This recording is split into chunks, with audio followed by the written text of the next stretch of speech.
provides good access to justice for New Zealanders. Thank you, Mr. Speaker. Well, I think it's probably time we cut through the chase on this. It's interesting reading the Law and Order Select Committee's report on the police appropriations, and I do congratulate the team for a valiant effort. But I think one of the things that stands out glaringly in this report is what it doesn't say.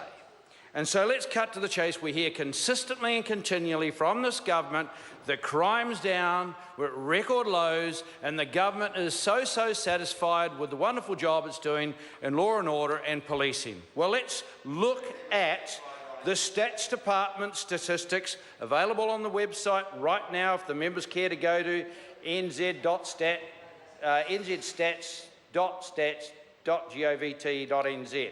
So let's look at the facts on the government's own website. Crime. Total offences for May 2016 have gone up. Let's look at homicide and related offences for May 2016. They've gone up. Let's look at acts intended to cause injury.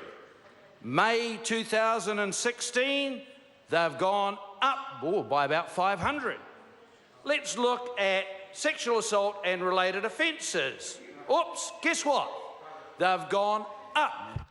Let's look at dangerous or negligent acts endangering persons. What does that say? Oops, they've gone up by 100. Let's look at abduction, harassment and other related offences against a person. What does it say? They've gone up by 90. Let's have a look at robbery, extortion and related offences. What does it say? Oops, they've gone up. Order. One more. Order. I'm just interrupting the member. I've drawn a number of members' attention tonight to the fact that we are debating the estimates for the financial year that started less than a week ago, and the member has to relate his speech in some way to that than totally focusing on the past. Yeah, and Mr. Speaker, Mr. Chairman, and what I'm demonstrating here is the untruth that's been said in the justification for this appropriation of funding.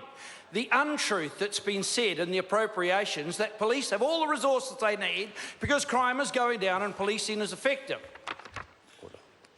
The member, again, I just want to warn the member about using the word untruth and relating it to things that members have said in this House. The point that we disagree with, that the Minister says that these appropriations are sufficient to cater to crime and law enforcement because under the government's wonderful management, crime is going down. Well, these stats, and anyone can go through the stats right now, and if one goes back and looks at, now we work on budgets going forward based on the progress we've made over the past and what we're going to do by implementing the policies that we've announced. But the policies that this government adheres to by promoting the fiction that they are winning with crime and crime's going down, as demonstrated quite clearly they're not, and therefore one can only say that the reason that the crime is going up is that the police have been flatline budgeted now for 6 years, and this budget continues that appalling practice. Mr. Speaker, this budget does nothing to recognise the fact that in rural provincial New Zealand, reports are coming in thick and fast from mayors, in fact from local government New Zealand, that they are now having to top up the deficiencies in the police budgets by implementing their own crime prevention campaigns by installing, in some cases, $1 million worth of equipment and $1 million worth of policy in Hastings in particular.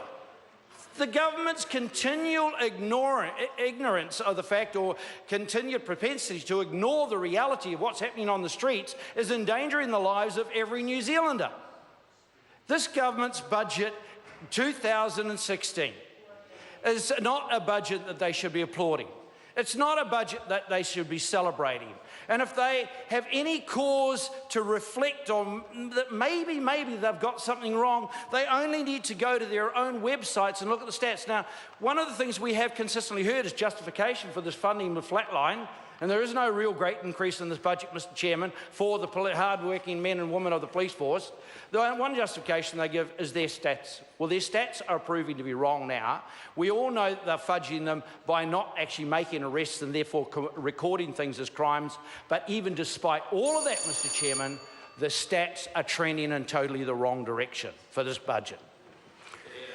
The question is that vote Attorney General, vote Corrections,